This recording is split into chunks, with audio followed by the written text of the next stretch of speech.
Selamat pagi Ibu, perkenalkan nama saya Tiska Tabuni, jurusan manajemen. Di sini saya akan menjelaskan tentang pemilikan bisnis. 1.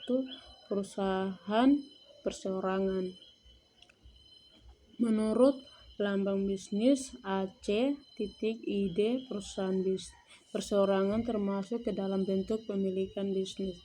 Pemilikan bisnis hanya terdiri dari satu orang. Perusahaan dimiliki oleh usaha kecil hingga menengah. Modal bisnis bersumber dari satu orang pemilik dikenal dengan nama perusahaan dagang (UD) dan usaha dagang. Perusahaan perorangan dibedakan berdasarkan jenis usahanya. Misalnya pertanian, perdagangan, jasa, dan industri kecil. 2. Firma. Bentuk pemilikan bisnis yang kedua yaitu firma. Penocaf antar firma. V.O.F. Pasal 16 dan 18 Kitab Undang-Undang Hukum Dagangan KUHD. Firma adalah tiba-tiba perorang matecap didirikan perusahaan di bawah satu nama bersama dan tiap-tiap anggota bertanggung jawab seluruhnya. Tujuan didirikan firma yaitu untuk memperluas usaha dan menambah modal agar mampu bersaing dengan perusahaan lain. 3. Bersaing perseorangan komanditor CV. Selanjutnya adalah perseorangan komanditairel CV merupakan persekutuan firma terdiri dari satu atau beberapa orang sekutu komanditer. CV dua jenis sekutu yaitu sekutu kerja aktif atau sekutu komplementer dan sekutu tidak kerja pasif atau sekutu komanditer. 3. Perseorangan terbatas PT. Perseorangan terbatas PT merupakan salah satu bentuk pemilikan bisnis dikutip dari Undang-Undang Nomor 40 Tahun 2007, Pasal 1, Angka 1. PT adalah badan hukum yang merupakan persekutuan modal. Didirikan berdasarkan perjanjian. 5. Badan Usaha Milik Negara BUMN. Badan Usaha Milik Negara merupakan badan usaha yang seluruh atau sebagian besar modalnya dimiliki oleh negara. Dibagi menjadi dalam beberapa jenis, yaitu perusahaan perseorangan (persero) dan perusahaan negara umum (perum). 6. Badan Usaha Milik Daerah. Badan Usaha Milik Daerah BUMD juga termasuk salah satu bentuk pemilikan bisnis di Indonesia. Sendiri merupakan badan usaha dagang yang sebagian atau seluruh modalnya bersumber dari pemerintah daerah. 7. Koperasi. Kemudian ada koperasi sebagai bentuk pemilikan bisnis disebut dalam Undang-Undang RI Nomor 25 Tahun 1992 tentang perkoperasian. Koperasian merupakan badan usaha yang beranggotakan orang seorang atau badan hukum koperasi dengan melandaskan kegiatan berdasarkan prinsip koperasi sekaligus sebagian gerakan ekonomi rakyat yang berdasar atas asas kekeluargaan. Tujuan didirikan koperasi yaitu menyelaterakan masyarakat umum dan anggotanya berdasarkan Pasal 16 Undang-Undang Nomor 25 Tahun 1992. Jenis koperasi meliputi koperasi produsen, koperasi konsumen, koperasi simpan pinjam, koperasi pasar atau koperasi jasa. Kelebihan dan kekurangan badan usaha perseorangan. 1. Pendirian badan usaha perseorangan sangat mudah, tidak memerlukan akta formal. kata pendirian dari notaris dalam pendiriannya, tapi untuk bisnis-bisnis tertentu perlu meminta izin kepada pemerintah daerah setempat. 2. Pendirian badan usaha perseorangan, teknologi murah, cocok untuk usaha yang relatif kecil atau perusahaan yang memiliki modal dan bidang usaha yang terbatas. 3. Memiliki seluruh laba dari bisnisnya. Badan usaha perseorangan memungkinkan pemilik menerima 100% laba yang dihasilkan. 4. Pemilik keleluasaan dalam hal mengambil keputusan. Pemilik bisnis dapat menentukan arah bisnisnya tanpa ada campur tangan dari pihak lain. Kekurangan badan usaha perseorangan. 1. Akses modal yang terbatas. Badan usaha perseorangan relatif sulit untuk memperoleh akses modal dari pihak luar, misalnya kredit bank. 2. Memiliki badan usaha perseorangan bertanggung jawab sepenuhnya atas kewajiban-kewajiban bisnisnya. 3. Badan usaha perseorangan relatif sulit mengikuti tender yang diselenggarakan oleh pemerintah. Kelebihan firma.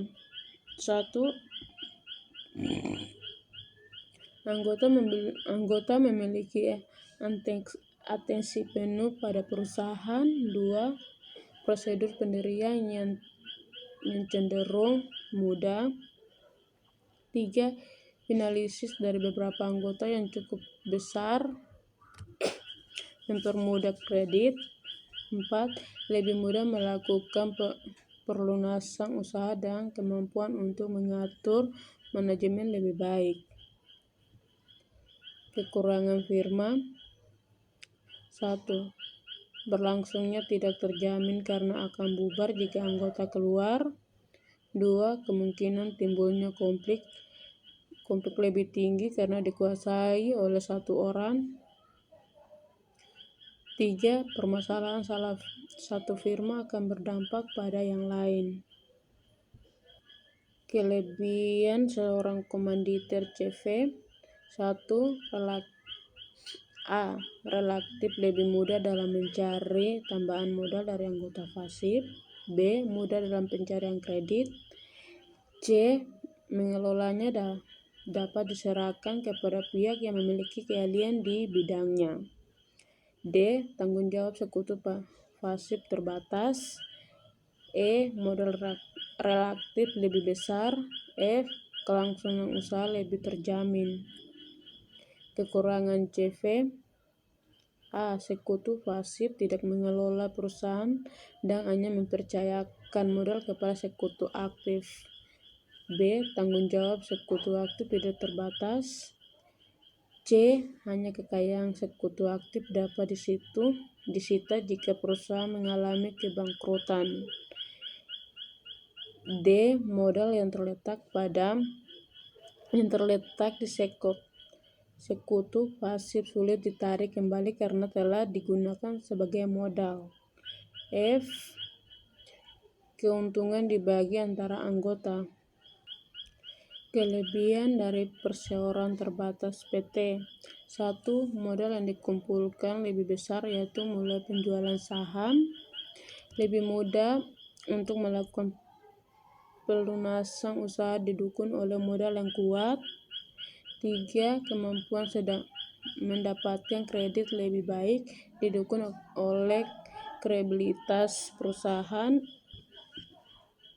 4. Tanggung jawab pemegang saham terbatas. 5.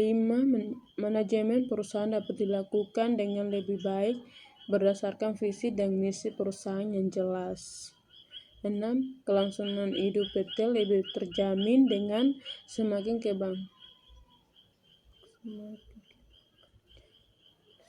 kebanggaannya usaha. 7. Saham dapat diperjumlahkan secara bebas. Kekurangan perseorangan terbatas PT. 1. Jual beli saham secara bebas dapat menimbulkan spekulasi pada kondisi harga saham jatuh. PT yang besar pun bisa terancam bangkrut. 2. Rahasia perusahaan kurang terjamin karena seluruh kegiatan perusahaan harus dilaporkan kepada pemilik modal dan saham. 3. Para pemegang saham kurang peduli terhadap kondisi perusahaan karena lebih mengutamakan perolehan dividen. 4. Pajak perusahaan besar. 5. Pembagian wewenang dan pengawasan lebih kompleks sehingga membutuhkan manajemen yang kuat. 6. Diperlukan biaya yang relatif besar untuk mendirikan dan melanjutkan PT. 7. Keputusan tidak dapat diambil dengan cepat karena melibatkan banyak kegiatan dalam perusahaan. Kelebihan BUMN: bisa membuka jasa pelayanan publik yang tidak mungkin dilakukan pihak swasta. 2. Mampu melayani kebutuhan masyarakat bagi karena atau jasa yang berhubung dengan hajat hidup yang banyak secara adil. 3. Punya sumber pendanaan relatif dan besar dari swasta. 4. Jauh dari monopoli pihak swasta. 5. Mudah adakan kerjasama baik dengan koperasi swasta nasional atau swasta asing. Kekurangan BUM: 1. Sering mengalami kerugian karena sifat usaha yang mengutamakan kepentingan publik. 2. Apabila modal dari pinjaman luar negeri terlalu banyak dan sulit dibayar, maka tanggung jawab negara jadi semakin besar. 3. BUM yang terus merugi akan tetap diberi suntikan modal pemerintah meski belum ada perbaikan dari sisi manajemen, maka tidak rajin jika kelangsungan hidupnya berdasarkan kekuatan keuangan. 4. Monopoli negara yang berlebihan bisa mematikan usaha-usaha dengan jenis yang sama. Kelebihan badan usaha milik daerah: 1. Seluruh keuntungan BUMD menjadi keuntungan daerah. 2. Menyediakan jasa-jasa bagi masyarakat daerah. 3. Merupakan sarang untuk melaksanakan pembangunan daerah. 4. Modal berasal dari kekayaan daerah yang dipisahkan. Kelemahan: 1. Mengelola BUMD sangat ditemukan oleh kemampuan keuangan daerah. Sebagian besar aturan birokrasi dapat menghambat pengembangan BUMD. 3. Pengelolaan BUMD secara ekonomi sulit untuk dipertanggungjawabkan. Kelebihan koperasi: mengutamakan kepentingan anggota. Anggota koperasi berperan sebagai produsen dan konsumen. 3. Dasar sukarela dan terbuka. 4. Prinsip pengelola dan koperasi bertujuan untuk menumpas laba guna berkepentingan anggota. 5. Badan usaha yang sesuai dengan sikap. 6. Pelaksanaan demokrasi ekonomi pada masyarakat yang memiliki pendapatan atau penghasilan yang rendah.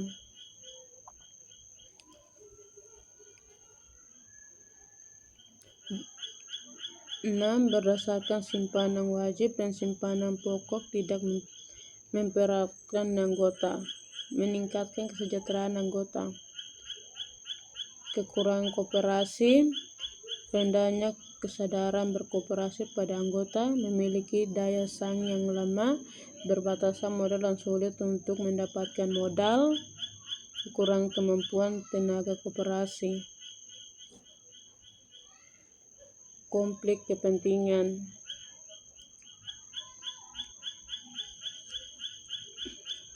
Sekian dan terima kasih. Inilah hasil video presentasi saya.